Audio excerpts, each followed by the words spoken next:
السلام عليكم ورحمة الله وبركاته. ازيكم يا حبايبنا، عاملين ايه؟ يا رب تكونوا بألف هنا وألف خير يا رب. اللهم صل وسلم وبارك على سيدنا محمد وعلى آله وصحبه أجمعين. إن شاء الله بإذن الله حبايب قلبي، النهاردة كده طلعنا على السطح كده للطيور بتاعتنا، نشوفها كده ونشوف أخبارها ايه، إن كان تحتهم وسط نسن يعني ايه بتبشري كده الطيور بتاعتك، ربنا يكرمك فيها إن شاء الله بإذن الله.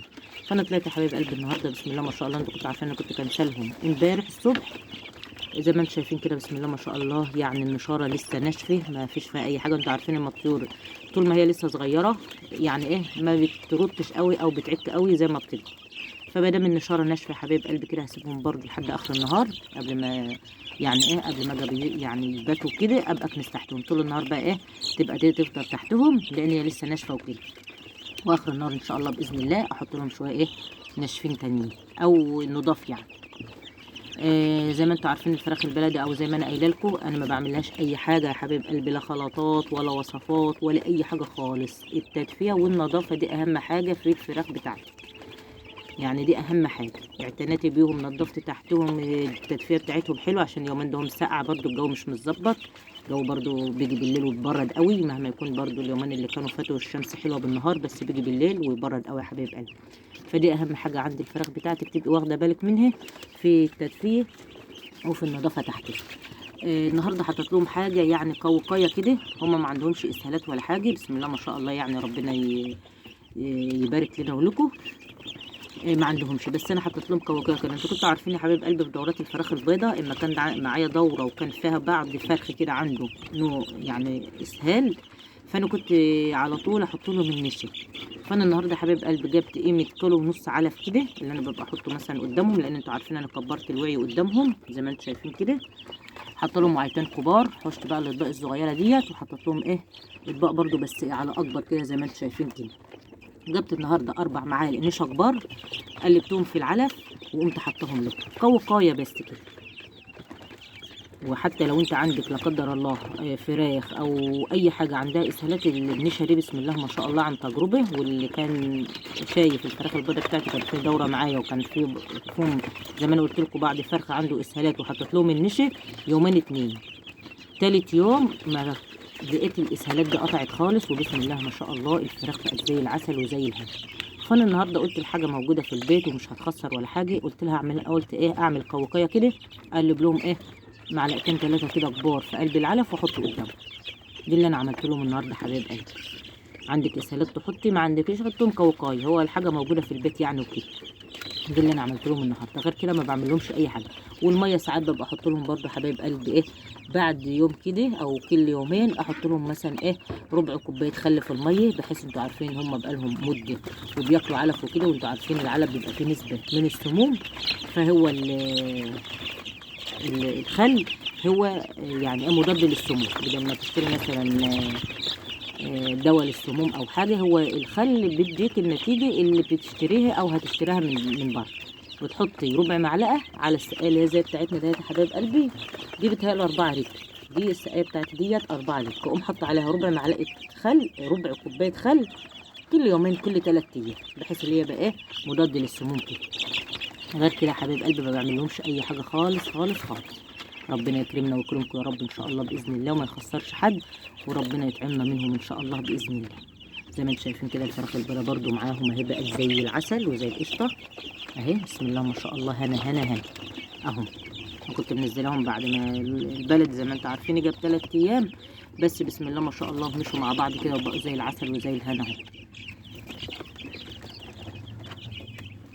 زي ما انتم شايفين البط بتاعنا اهو بسم الله ما شاء الله، حاطه له برده هو يفطر اهوت بسم الله ما شاء الله. زي ما انتم شايفين كده حبايب قلبي اهو، اللي فطر فطر وخد بعضه كده وتوكل على الله، شوف له حته شمس يقعد فيها، والباقي بياكل اهو.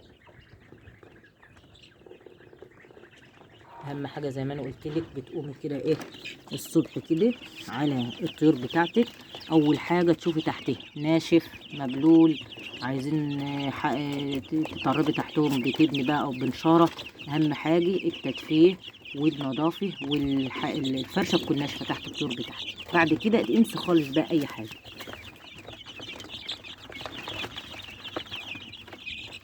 اليومين دمت يا حبايب قلبي طول النهار الشمس زي العسل وزي الهنا. انا بطلع عليهم وبفتح الباب كده وبقعد وسطهم شويه، الشمس داخله على يعني البوكس.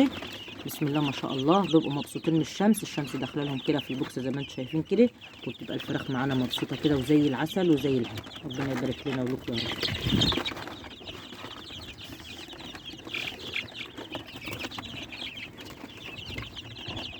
الفراخ البيضة بتاعتنا نايمه تحت البوكس ازاي، فطروا رطرين وبيناموا معاهم. بسم الله ما شاء الله، بسم الله ما شاء الله، زي ما انتم شايفين كده يا حبايب قلبي. دي ديك اهوت. ايه بس انت خايف ليه؟ دي ديك اهوت، ودي برضو ديك اهي. تعالي. بسم الله ما شاء الله، بسم الله ما شاء الله. اهم زي ما انتم شايفين كده، وبقيتهم هناك اهو برضو بيفطر اهوت. بسم الله ما شاء الله، ديك زي العسل وزي الهنا اهي معانا. اللحمه بتاعتها حمرا زي العسل اهي زي ما انتم شايفين كده. بسم الله ما شاء الله، هنا هنا هنا. ربنا يبارك لنا ولكم يا رب. فزي ما انا قلت لك يا حبيبه قلبي، اللي بياخد باله من حاجته يعني وبياخد باله منها ربنا براضي فيها. فربنا يرضينا ويرضيكم يا رب، ويطعمنا يا رب احنا وانتوا، ما يخسرش حد ان شاء الله باذن الله. واجعل ايامنا كلها هنا وخير وسعاده يا رب ان شاء الله باذن الله. وننصر اخواتنا في فلسطين عاجلا غير اجلا يا رب. يا رب يدخل رمضان علينا كده واخواتنا في فلسطين في احسن حال وفي اروق بال يا رب ان شاء الله باذن الله. وانصرهم على اعدائهم يا رب، هم وجميع المسلمين في جميع أنحاء العالم. ينصر الإسلام والمسلمين في جميع أنحاء العالم إن شاء الله بإذن الله يا رب. كل سنة وانتم طيبين يا حبايب قلبي. شهر رجب بدأ اهوت، عشان ان شاء الله باذن الله ربنا يكرمنا ويكرمكم كده، وننزل دوره فراخ بيضه معانا في الاوضه بتاعتنا. لسه ما حطيتش فيها اي حاجه، لا بط ولا فراخ ولا اي حاجه خالص، بخليها نضيفه كده. اما استفتحها بدوره فراخ بيضه زي العسل كده، دوره رمضان ان شاء الله باذن الله. بس انا مستنيه ما احط السداد كده واظبطها واوضبها، وان شاء الله باذن الله ننزل دوره فراخ. لان يا دوبك هو لسه شهرين يا حبايب قلبي، 60 يوم الفراخ بتيجي معاك دوره الفراخ. انت مش هتقولي بقى الفراخ بتيجي معايا على مثلا 35 او حاجه، فدي بتبقى بظروفها. انت لما تجيبي بدري شويه احسن، يعني الفرخ لما يقعد عندك 40 يوم 45 يوم. يعني الفراخ بتاعتنا دي يا حبايب قلبي اللي انتوا شايفينها دهيت، النهارده بقى لها 45 يوم اهوت. بسم الله ما شاء الله. كل ما بتسيبي الفراخ بتاعتك بتنشف معاك وبتجيب لك اوزان حلوه. بتمسكي الفرخه بقى تفنطها كده، تطلعي منها صدور وتطلعي منها بانيه وتطلعي منها كل حاجه انت عايزاها. فان شاء الله باذن الله ربنا يكرمنا ونطلع لنا ونجيب بقى دوره رمضان ان شاء الله باذن الله. انا مستنيه بس ما احط السدتين ونجيب دوره رمضان تقعد معانا بقى 40 يوم 45 يوم. يعني قدامك 10 ايام كده او 15 يوم بالكتير يا حبيبه قلبي، وان شاء الله باذن الله ننزل مع بعض دوره الفراخ البيضاء بتاعتنا دوره رمضان. كل سنه وانتم طيبين، ربنا يجعله شهر الهنا والخير، ويدخل على أمة لا إله إلا الله أجمعين بكل هنا وكل فرح يا رب. وارحم أمواتنا وأموات المسلمين أجمعين يا رب العالمين. يا رب ترحم أمي وأبويا وأمواتنا وأموات المسلمين أجمعين يا رب العالمين. فإن شاء الله بإذن الله حبايبي نجيب كده دورة. شايفين الفرخ واقف فين؟ الفراخ البلدي أنا بحبها اللي هي منغشة كده. الفرخ ساب الحتة كلها ورايح واقف فوق السقاية. فزي ما انا قلت لكم انا جايبه الفراخ البلدي دي، انا بحبها قوي قوي قوي، منغشه كده وحرشه وحلوه كده زي ما انتم شايفين معانا كده.